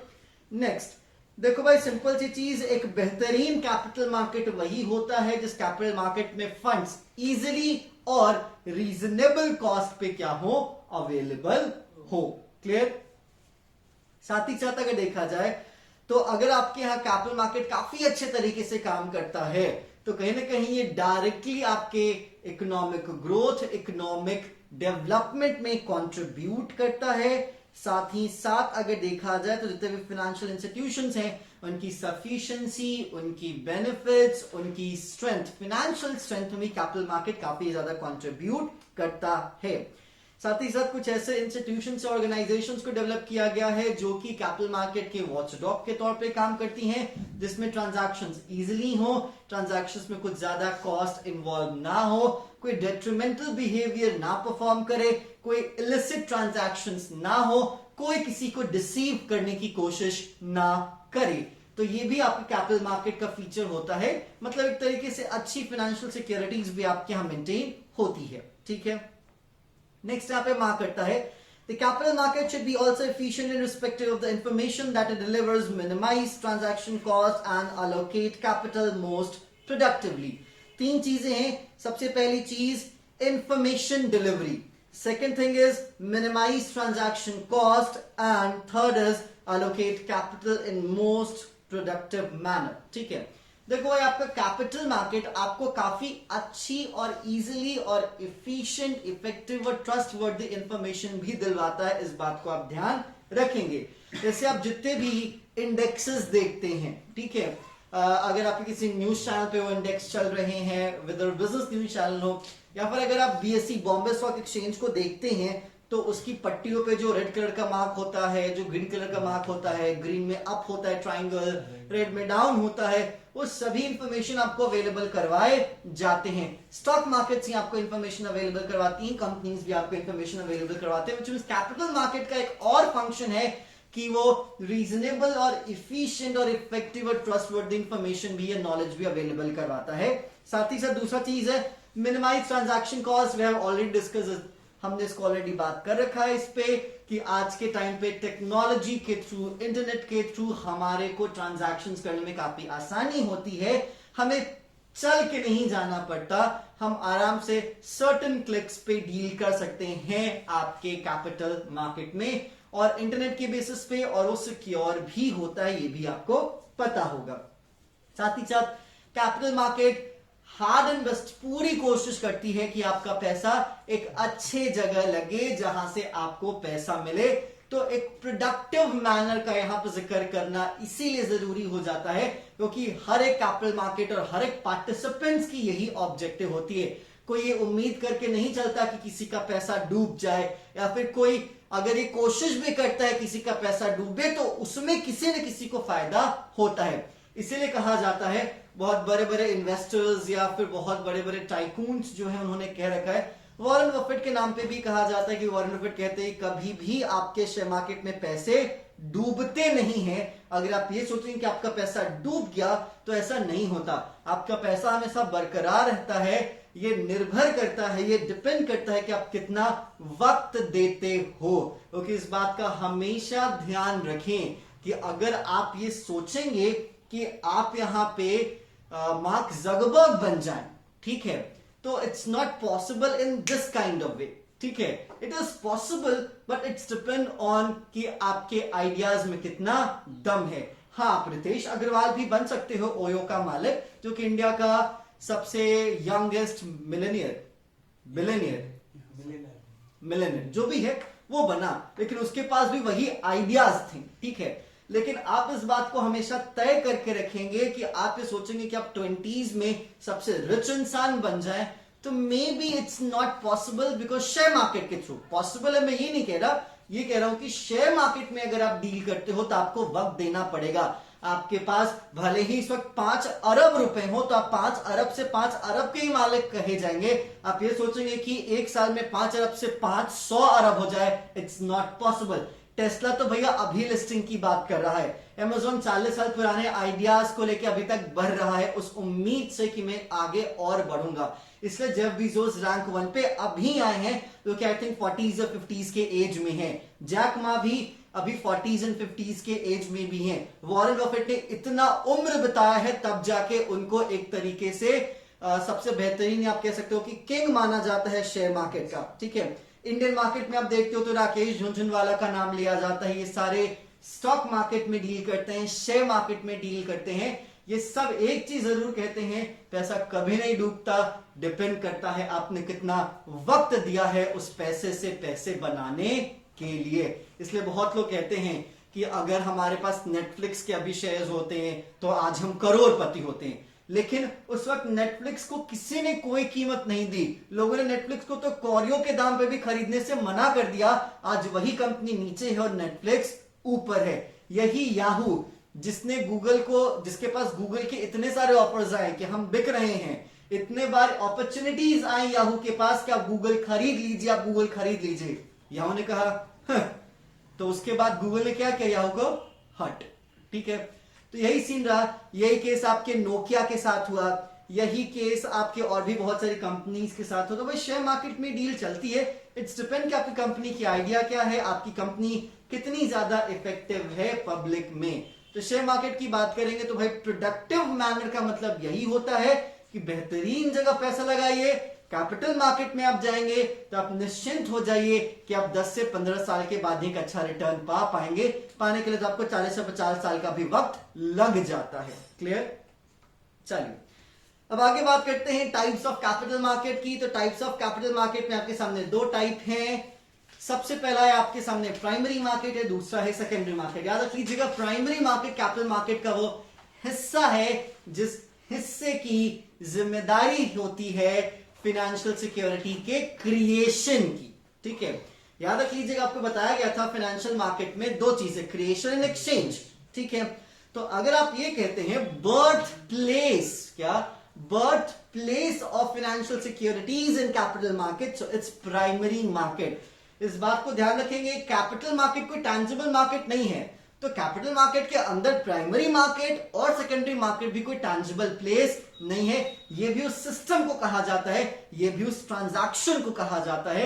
इट्स डिपेंड कि ट्रांजैक्शन कैसा है। जैसे अगर आप आईपीओ करने उतर रहे हैं, इनिशियल पब्लिक ऑफर करने उतर रहे हैं अपनी कंपनी का, तो क्या होगा? सबसे पहली बार आपका शेयर उस स्टॉक मार्केट में पैदा होगा, तो वो IPO transaction, I am specifying that specific single IPO transaction on that day is considered as primary market.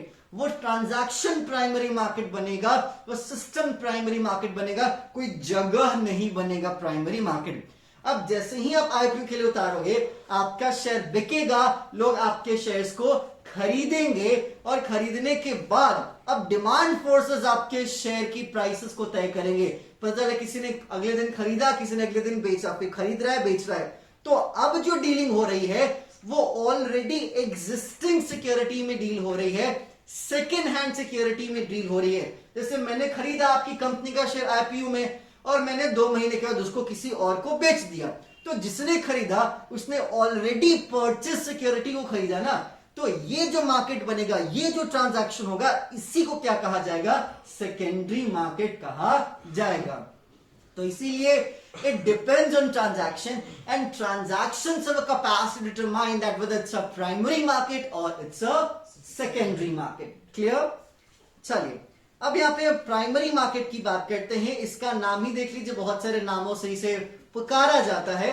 इसका दूसरा नाम है न्यू इशू मार्केट, मतलब एक ऐसा मार्केट जिस मार्केट में सिक्योरिटीज को सबसे पहले उतारा या इशू किया जाता है। ठीक है, अब जहां तक प्राइमरी मार्केट की बात आती है, तो यहां पे कहता है primary market refers to the market in which securities is sold for the first time, सबसे पहली बार। ठीक है, it is concern with the issue of new securities और फ्रेश कैपिटल। ठीक है, therefore primary market is also known as the new issue market. In this market the securities are directly issued by the company to the investors. जैसे कि मैंने आपको Ant group के बारे में बताया, जो चाइना में अलीबाबा के रेफरेंस से जैकमा कर रहे थे, जिसको रोक लगा दिया, तो क्या था? वो प्राइमरी मार्केट की बात थी, वो न्यू इश्यू मार्केट का जिक्र था, जहां पे सबसे पहली बार कंपनी डायरेक्टली इन्वेस्टर्स को शेयर बेचने वाली थी। ठीक है, आगे कहता है the securities issued in the primary market includes, अब प्राइमरी मार्केट में कौन कौन से होते हैं? देखो भाई, कैपिटल मार्केट के सारे सिक्योरिटीज कभी ना कभी क्या बनेंगे? प्राइमरी, क्योंकि जब तक वो प्राइमरी मार्केट में आएंगे नहीं, तब तक वो सेकेंडरी मार्केट में आ ही नहीं सकते। तो इक्विटी शेयर्स आपके प्राइमरी मार्केट का भी हिस्सा होगा और वो आपके सेकेंडरी का भी हिस्सा होगा। डिबेंचर्स आपके प्राइमरी का भी हिस्सा होगा और आपके सेकेंडरी का भी हिस्सा होगा। साथ ही साथ प्रेफरेंस शेयर्स आपके प्राइमरी का भी हिस्सा होगा और आपके सेकेंडरी का भी हिस्सा होगा। आपने कंपनी अकाउंट आप अभी पढ़ रहे हो ना, उसमें क्या कहा जाता है? Dash company issued that much amount of equity shares, that company issues that much amount of preference shares. तो जो इशू कर रही है कंपनी कर रही है ना, पहली बार है ना, प्राइमरी मार्केट के हिस्से आएगा। क्लियर क्या? चलिए अब बात आती है इसमें कौन कौन से लोग होते हैं जो कि डील करते, पार्टिसिपेंट्स। ठीक है, bank, financial institution, insurance company, mutual funds and individual. सीधी बात, कैपिटल मार्केट के सारे पार्टिसिपेंट्स प्राइमरी मार्केट के हिस्से बनते हैं। क्लियर? अब बात आती है कि ये न्यू इश्यू मार्केट है। क्या है? ये न्यू इश्यू मार्केट है, ये प्राइमरी मार्केट है, सिक्योरिटीज को सबसे पहले यहां पे लाया जाएगा। तो सवाल है कि वो कौन कौन से तरीके होंगे जिन तरीकों की मदद से, वो कौन कौन से तरीके होंगे जिन तरीकों की मदद से आप बाजार में अपने सिक्योरिटीज को, अपने फाइनेंशियल सिक्योरिटीज को उतारेंगे। That's called methods of flotation. आपको बताया था ना फ्लोटेशन कॉस्ट, मतलब शेयर्स को पहली बार उतारने या इशू करने जो खर्चा होता है उसको फ्लोटेशन कॉस्ट कहा जाता है। तो जो आप उतारते हो जिन मेथड से, उन मेथड को क्या कहा जाता है? Flotation method. सबसे पहले चीज ऑफर थ्रू प्रोस्पेक्टस। देखो भाई, ऑफर थ्रू प्रोस्पेक्टस एक तरीके से आईपीओ है, आप इसको आईपीओ कहोगे, आप कंफ्यूज मत होइएगा, लास्ट में EIPO है, ठीक है। EIPO का मतलब इलेक्ट्रॉनिक आईपीओ, ठीक है। लेकिन अगर आप प्रोस्पेक्टस से भी इशू करते हो तो वो भी क्या है, पहली बार कर रहे हो ना, तो आईपीओ ही कहा जाएगा। सिंपल चीज है, सबसे पॉपुलर सबसे कॉमन प्रोस्पेक्टस इशू करो। जो जो लोग प्रोस्पेक्टस खरीदेंगे विच मींस उन्होंने एप्लीकेशन मनी पे कर दिया है। क्लियर क्या? तो प्रोस्पेक्टस एक बेहतर तरीका होता है इशू करने का अपने फाइनेंशियल सिक्योरिटीज को सबसे पहली बार। That's it. अब देखो, इसमें बहुत बार आपके अंडरराइटर्स भी होते हैं और ब्रोकर्स भी होते हैं जिनको कंपनीज हायर करती हैं, जिनके थ्रू अपने सिक्योरिटीज को क्या करती हैं? बिचवाती हैं बाजार में, ठीक है। अब बात आती है कि प्रोस्पेक्टस में क्या क्या कंटेंट होते हैं। आपको ऑलरेडी पता होगा, आपने क्लास 11th में पढ़ा होगा, जब हम मेमोरेंडम और जब हम आर्टिकल की बात करते उसमें प्रोस्पेक्टस का भी जिक्र था। प्रोस्पेक्टस में पूरी कंपनी की प्रोफाइल, कंपनी के लास्ट ईयर का फाइनेंशियल परफॉर्मेंस, जिसमें कंपनी का पूरा फाइनेंशियल स्टेटमेंट, उसके आगे ट्रेडिंग है तो trading, PL, balance sheet, fund flow, cash flow, notes to accounts, company की हर एक डिटेल फॉर्मेट, कंपनी कितना एसेट्स होल्ड कर रही है, कंपनी कौन कौन सी लिटिगेशन प्रोसेस में है, कंपनी क्या क्या प्रोजेक्ट्स अंडर प्रोसेस हैं, कंपनी किन प्रोजेक्ट्स के लिए पैसा मांग रही है, उन पैसे से क्या उम्मीद करने वाले, उन पैसे को कहां पे लगाने वाली है, और कंपनी का फ्यूचर प्रोस्पेक्ट्स क्या है। मतलब कंपनी पूरी तरीके से आपके सामने कन्विंसिंग पिच तैयार करती है, एक सेल्स पिच तैयार करती है, जिससे आप अट्रैक्ट होकर उन कंपनीज में पैसा लगाए। हर एक छोटी छोटी बात उस प्रोस्पेक्टस में कंपनी मेंशन करती है, जिनको पढ़ के इन्वेस्टर्स उन कंपनी पे भरोसा करने को तैयार होता है और अपना पैसा लगाने को तैयार होता है। तो इसीलिए जब जिक्र किया जाएगा प्रोस्पेक्टस के कंटेंट को और आपको कंटेंट नहीं मालूम तो आप कह सकते हो कंपनी का नाम, कंपनी का टाइप, कंपनी के डायरेक्टर्स की पूरी इंफॉर्मेशन, ठीक है। कंपनी में एम्प्लॉइज कितने हैं, कंपनी का टर्नओवर कितना है, कंपनी कैपिटलाइजेशन कितना है, कंपनी का ऑथराइज कैपिटल कितना है, कंपनी का लास्ट ईयर का परफॉर्मेंस क्या रहा है, कंपनी कितना पैसा मांग रही है, कंपनी कितना पैसे इशू करेगी, शेयर इशू करने का रेट क्या है, यहाँ पे पूरा प्रोसेस क्या होगा, हर चीज यही लिखा जाएगा, ठीक है। आप अपने मन से भी लिख सकते हो, ठीक है। नेक्स्ट, अब यहाँ पे बात आती है कि देखो भाई, यहाँ पे जब कंपनी आईपीओ के लिए उतरती है तो कंपनीज एक्ट 2013 को फॉलो करना जरूरी होता है, और उसके साथ साथ हमारे देश की बात होती है तो सेबी के नियमों का आपको पालन करना पड़ेगा। Securities exchange board of India ने जो गाइडलाइन सेट किए हैं, आपको उन्हीं गाइडलाइंस के अकॉर्डिंग ही आईपीओ करनी पड़ेगी। यू कांट एक आप कह सकते हो कि आप उसको मतलब क्या कहा जाए, इसको डिनाई नहीं कर सकते, आप उसको वॉयलेट नहीं कर सकते। हाँ, नॉन कंप्लायंस वर्ड है, ये लीगल वर्ड है। You can do the non compliance of the guidelines और the provisions which is mentioned by SEBI under the IPO process, ठीक है। तो आप नॉन कंप्लायंस वर्ड यूज करेंगे, एक अच्छा वर्ड है आपके लिए। चलो भाई, इसमें और तो कुछ कहानी मुझे नहीं लगती। साथ ही साथ एक और लाइन जोड़ दे रहा है, the issue must be listed on at least one stock exchange. मतलब आप आईपीओ के थ्रू या फिर यहाँ पे मार्क जो कर रहा है ऑफर थ्रू प्रोस्पेक्टस के प्रोसेस में जब आप आते हो तो किसी एक स्टॉक मार्केट में कंपनी को पहले लिस्ट करवाना पड़ेगा। याद रख लीजिएगा, लिस्टिंग अलग चीज है और शेयर इशू होना क्या है, अलग चीज है। तो कंपनी लिस्ट होगी, ठीक है, उसका नाम चढ़ेगा, उसके बाद वो अपनी सिक्योरिटीज बाजार में उतारेगी। So listing is different thing and IPO is different thing. First of all, you have to list up your company in any one stock exchange and then you can issue your financial securities. Clear? कोई दिक्कत? चलो, ये हो गया पहला method, offer through prospectus. अब दूसरा method आपके सामने है ऑफर फॉर सेल, ठीक है। अब देखो, यहाँ पे नाम को समझना, कहानी के अंदर को मत समझना, क्योंकि आप बहुत बार कंफ्यूज हो जाओगे, ये नहीं समझ में आ रहा है। तो आप अगर वर्ड समझ पाते हो तो आप पूरा कंटेंट समझ में आ जाएगा। ऑफर थ्रू प्रोस्पेक्टस का मतलब क्या, प्रोस्पेक्टस इशू करके पैसा मांगना। यहाँ पे क्या कि ऑफर फॉर सेल, मतलब आप किसी को ऑफर कर रहे हो बेचने के लिए, यही तो मतलब हुआ ना इसका, ऑफर फॉर सेल। अब सिंपल सा सोचो कि अगर कंपनी ऑफर फॉर सेल का तरीका अपनाती है तो क्या वो किसी पब्लिक को देगी कि हां जी ये लीजिए बेचने के लिए? पब्लिक का ये काम नहीं है, which means offer for cell के प्रोसेस में जो सिक्योरिटीज होती हैं वो कॉमन पब्लिक को इशू की नहीं जाती हैं, वो किसी को इशू की जाती होंगी जो कि आगे बेचता होगा। तो ये जो किसी को है ना वो होते हैं underwriters, actually they are agents. ठीक है, तो मान लेते हैं आप यहां पे अंडरराइटर हैं, क्या है? अंडरराइटर है। ठीक है, अब मैंने कहा कि सर मैं आपको ये पूरा का पूरा अपना सिक्योरिटी दे देता हूं, आपको जिसको बेचना है बेच दीजिए, मैंने आपको बेच दिया ऐसा मैं कहूंगा, क्योंकि आपको पता है एज पर द गाइडलाइंस 90% जो इशू आप करोगे सिक्योरिटी स्पेसिफिकली शेयर्स वो सब्सक्राइब होना जरूरी है। अगर वो 89% हुआ तो आपको पूरा का पूरा पैसा अप्रोक्सीमेटली विद इन 2 वीक और 15 दिन के अंदर रिटर्न करना पड़ता है, और इस प्रोसेस में कंपनी को बहुत बड़ा नुकसान भी होता है और कंपनी के गुडविल पे भी इसका फर्क पड़ता है। तो इन्हीं हालातों से बचने के लिए जो कंपनीज होती हैं वो एजेंट्स या अंडरराइटर्स को क्या कर देती हैं, अपना पूरा का पूरा शेयर आगे बेचने के लिए बेच देती हैं। क्लियर क्या? अब इस काम के लिए वो लोग क्या करते हैं? ऑब्वियस सी बात है, कमीशन चार्ज करते हैं, जिसके बारे में आप आगे अकाउंट्स में पढ़ेंगे, जिसको कहते हैं अंडरराइटर्स कमीशन। क्या कहा जाता है? अंडरराइटर्स कमीशन, इसी काम के लिए। अब देखो सिंपल सी चीज है, अब आगे जो अंडरराइटर है ना उस शेयर को किस भाव पे बेचे ये मुझे मतलब नहीं।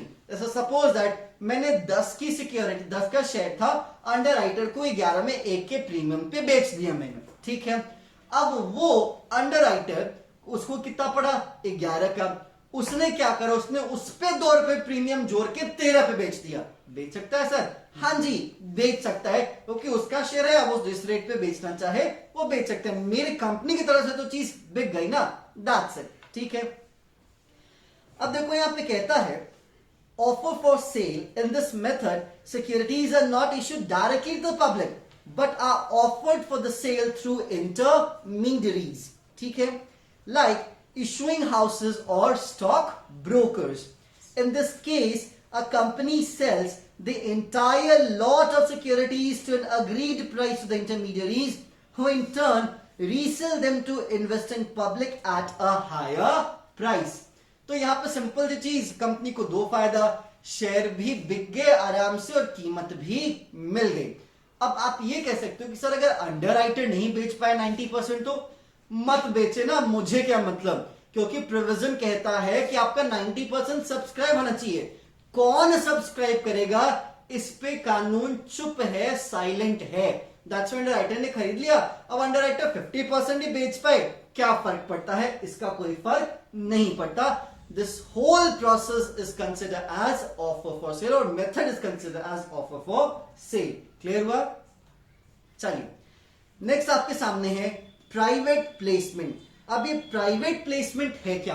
देखो ये प्राइवेट प्लेसमेंट भी type of offer for cell है, समझिएगा जरा इस बात को। ठीक है, 2 वर्ड हैं, एक प्राइवेट। ठीक है, प्राइवेट का मतलब मैं और आप, इस टर्म को समझिएगा। प्राइवेट का मतलब कोई प्राइवेट एंटिटी मत समझिएगा, प्राइवेट का मतलब हम दोनों वाली बात, प्राइवेट में बात करते हैं, दिस काइंड ऑफ स्टफ। ठीक है, नेक्स्ट है प्लेसमेंट। ठीक है, प्लेसमेंट का मतलब सीधी बात ठिकाने लगाना, प्राइवेटली उस शेयर को हम ठिकाने लगा रहे हैं। तो जब प्राइवेट टर्म का यूज है तो आप पब्लिक टर्म का यूज करेंगे नहीं। मतलब प्राइवेट प्लेसमेंट फ्लोटेशन का एक ऐसा मेथड है जिस मेथड के तहत जो सिक्योरिटीज होती हैं वो आम जनता के बीच में उतारी नहीं जाती।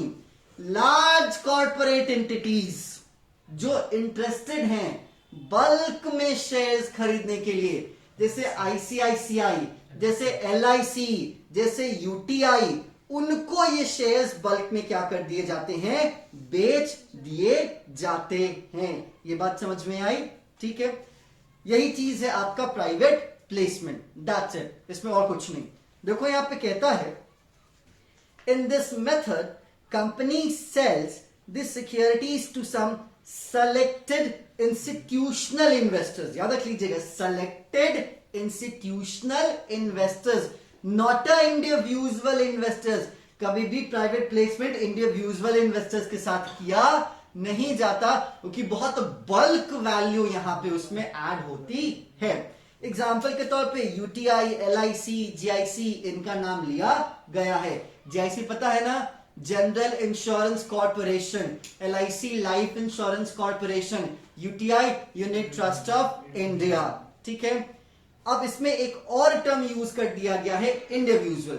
अब जब समझिए इंडिविजुअल का मतलब क्या, मैं और आप, क्या नहीं, मैं और आप नहीं, कुछ ऐसे लोग जिनकी प्रोफाइल काफी बड़ी और काफी अच्छी है, जैसे राकेश झुनझुनवाला जो कि रिनाउंड और टॉप ब्रोकर है। जैसे यहां पे ब्रोकर भी आप कह सकते हो, क्योंकि इसमें ब्रोकर को भी इशू किया जा सकता है। तो इसीलिए जब हम किसी इंडिविजुअल की बात करेंगे तो उस इंडिविजुअल का एक क्लासिफाइड स्टैंडर्ड होगा, वो कॉमन पब्लिक की बात नहीं करेगा। मैंने यहां पे बात की इंडिविजुअल के लिए नहीं, पहले इस सेंस में कि पब्लिक तक नहीं जाएगा, लेकिन किसी इंडिविजुअल जो कि पब्लिक मैटर में नहीं आ रहा है, पब्लिक पार्टिसिपेंट्स में नहीं आ रहा है, बट वो खरीद सकता है, उसकी प्रोफाइल अच्छी है, तब भी आप उस इंडिविजुअल को बेचेंगे। अदरवाइज आप यहां पे अपने इंस्टीट्यूशनल इन्वेस्टर्स की बात करेंगे।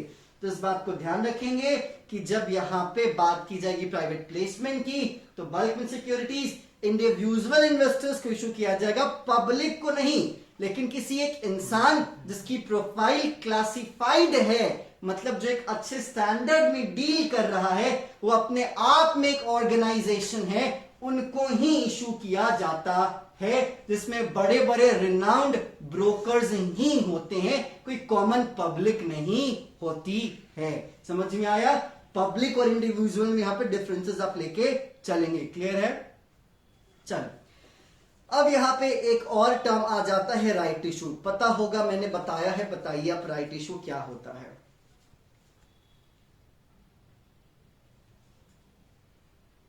Right issue, So share given to the existing shareholder on behalf of preemptive rights.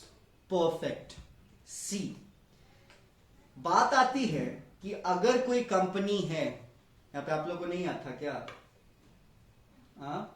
Equity share holders होते हैं उन लोगों को। तो दही है मुंह में, कहीं चलाएंगे तो दही जो जमा हुआ है टाइट टाइट अच्छा लगता है देखने में, वो खराब हो जाएगा। इस टाइम पे आपके आंसर्स देने की बात आती है, आप आंसर्स देते हैं तो आपका कॉन्फिडेंस बूस्टअप होता है। मुंह बंद करके कब तक चलिएगा? ठीक है, बोलने की आदत डालिए। आप अगर ऐसे जबान बंद करके चलेंगे ना, तो जिन ऑर्गेनाइजेशन से, जिन कॉलेजेस का सपना संजोए बैठे हैं यहाँ पे, उन ऑर्गेनाइजेशन से कॉलेजेस में मुंह बंद करके रखेंगे तो उन कॉलेजेस में जाने का कोई मतलब नहीं है। बस डिग्री के नाम पे चीजें नहीं होती। अगर डिग्री के नाम पे चीजें होती ना, तो शायद भारत देश में बेरोजगारी का दर 0% होता। ठीक है, डबल डिजिट में नहीं होता। तो आपका जबान खोलना जरूरी है, क्योंकि वो टॉप कॉलेजेस आपको सिखाते हैं डिग्री देने के साथ साथ, और लोग सीखने जाते हैं। ठीक है, तो इसीलिए इस टाइम पे मुझे लगता है कि आप बोलिए, क्योंकि आपका वक्त भी नजदीक आ रहा है, तो इसलिए आपके जबान पे आंसर्स हों और आप बोले तो आप उस चीज को रिकॉल भी कर पाएंगे। चलिए, राइट इशू सिंपल सी चीज है, हमने बहुत बार जिक्र किया है। याद है तो अच्छी बात है, नहीं याद है तो सोचने वाली बात होगी आपके लिए। जब किसी कंपनी का कोई शेयर आप खरीदते हो तो आप उसके शेयर होल्डर हो। ठीक है, विच मीन्स आपने उस कंपनी में रिस्क बियर करने की एक तरीके से अग्रीमेंट दिखाई है कि हाँ, हम आपका शेयर खरीद रहे हैं, मेरा पैसा लीजिए, इन्वेस्ट कीजिए, रिस्क भी हम पे करेंगे, because you are share holder, equity share holder. ठीक है, तो उस केस में अगर कंपनी कोई भी कदम उठाती है तो हर एक कदम आपको अफेक्ट करेगा। इस बात को ध्यान रखिए, आप कोई डिबेंचर होल्डर नहीं है। ठीक है, आप शेयर होल्डर हैं, हर एक स्टेप, हर एक डिसीजन आपके बेनिफिट्स, आपके शेयर को यहां पे अफेक्ट करेगा। उस केस में, क्योंकि share holders are the owners of the company, अब वो कंपनी जो कि आपकी है, उस कंपनी को चलाने वाले नुमाइंदे ये सोच रहे हैं कि हम इस कंपनी के कुछ और हिस्सेदार लेके आए, इस कंपनी के कुछ और मालिक बनाए। अल्टीमेट मालिक कौन है? आप हो, ठीक है। और आपके नुमाइंदे जो कि आपकी कंपनी को चला रहे हैं वो ये सोच रहे हैं कि आपकी हिस्सेदारी कम की जाए और कुछ और मालिक जोड़ा जाए। अब ये बताइए, जब तक आप इसको हां नहीं कहेंगे तब तक यही होना चाहिए? नहीं, क्योंकि चीज मेरी, पैसा मेरा, उस पैसे के दम पे आप ये चीज सोच पा रहे हो तो ये मेरा अधिकार है। It's called legally pre-emptive right. Contract act के रेफरेंस में यहां पे प्रीएम्प्टिव राइट होता है, मतलब ये पहला अधिकार होता है कि आपको वो नया शेयर ऑफर किया जाए। क्योंकि अगर आप नहीं चाहते हो कि कोई और मालिक बन के आए और कंपनी की पैसे की जरूरत है तब दीजिए पैसा, तो इस केस में ये अधिकार होता है एग्जिस्टिंग शेयर होल्डर का कि उससे कंपनी पूछे, उसको पहले ऑफर किया जाए। अगर वो रिजेक्ट करेगा तभी वो पब्लिक के बीच में जाएगा, और अगर रिजेक्ट नहीं करता, वो कहता है हां मैं खरीदूंगा, तो कंपनी को उसी को बेचना पड़ेगा, कंपनी और किसी को नहीं बेच सकती। This is what we called right issue. Ultimately primary market, ठीक है, सिक्योरिटी पहली बार इशू हो रही है, अब पब्लिक को हो या एग्जिस्टिंग शेयर होल्डर को हो, बात दोनों सेम ही है। अगर यहां पे एग्जिस्टिंग शेयर होल्डर एक्सेप्ट कर लेता है तो मेथड राइट इशू हो गया, रिजेक्ट कर देता है, प्रोस्पेक्टस लेके जाएंगे तो ऑफर थ्रू प्रोस्पेक्टस होगा, या फिर ऑफर थ्रू सेल कर सकते हैं, या फिर प्राइवेट प्लेसमेंट भी कर सकते हैं, लेकिन तब जब यहां पे एग्जिस्टिंग शेयर होल्डर रिजेक्ट करेगा। अगर एक्सेप्ट करेगा तो ये कोई भी मेथड काम का नहीं है। समझ में आया आपको?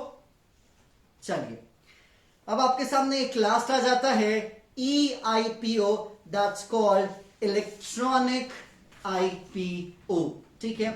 अब जहां तक बात आती है इलेक्ट्रॉनिक IPO की, तो यहां पे हर चीज IPO ही होता है, लेकिन जो मीडियम होगा, जो चैनल होगा, वो इलेक्ट्रॉनिकली होगा, कंप्यूटर स्क्रीन बेस्ड होगा, ठीक है। कहता है the company which wants to issue securities to the public through the online system of the stock exchange has to enter into agreement with the stock exchange for listing its securities to be traded. This is called initial public offer. ये IPO है, ये EIPO नहीं है। Listing होना पहले ये IPO कहा जाएगा, एक तरीके से लिस्टिंग के एस्पेक्ट के रेफरेंस में। अब यहां पे जब IPO कंपनी करती है इलेक्ट्रॉनिक मीन से, तो क्या कहा जाएगा? EIPO। जैसे सपोज दैट कंपनी ने कहा कि कल 12 बजे हम IPO करने वाले हैं ऑनलाइन, ठीक है। लैपटॉप लेके आप बैठ गए, इंटरनेट कनेक्शन 10 बार चेक कर लिया, हां जी वीक तो नहीं है। जैसे ही शेयर उतरेगा आप तुरंत डिमांड के लिए बिड कर दोगे, खरीदने के लिए आप बिड कर दोगे। तो अपने लैपटॉप से या कंप्यूटर से जब आप बिड कर रहे हो उस शेयर को खरीदने के लिए, जो शेयर IPO के थ्रू मीलों दूर किसी स्टॉक मार्केट में लिस्टअप हुआ, इट्स लाइक अगर मान लेते हैं न्यूयॉर्क स्टॉक एक्सचेंज में ऊबर लिस्टअप हुआ, ठीक है। अगर आप जिस वक्त वो लिस्टअप हो रहा था, जिस वक्त वो IPO कर रहा था, उस वक्त अगर आप इंडिया में लैपटॉप लेके बैठे थे इंटरनेशनल ट्रांजैक्शन करने के लिए, तो वो भी क्या है? EIPO, मतलब कंप्यूटर स्क्रीन बेस्ड जो ट्रेडिंग होगी। प्राइमरी मार्केट में जो कंप्यूटर बेस्ड यहां पे ट्रांजैक्शंस आप करोगे पहली बार, और EIPO के केस में काउंट किया जाएगा। क्लियर? तो ये सारे आपके मेथड्स ऑफ फ्लोटेशन हैं। इसमें और कुछ भी मेथड्स हैं NCERT में?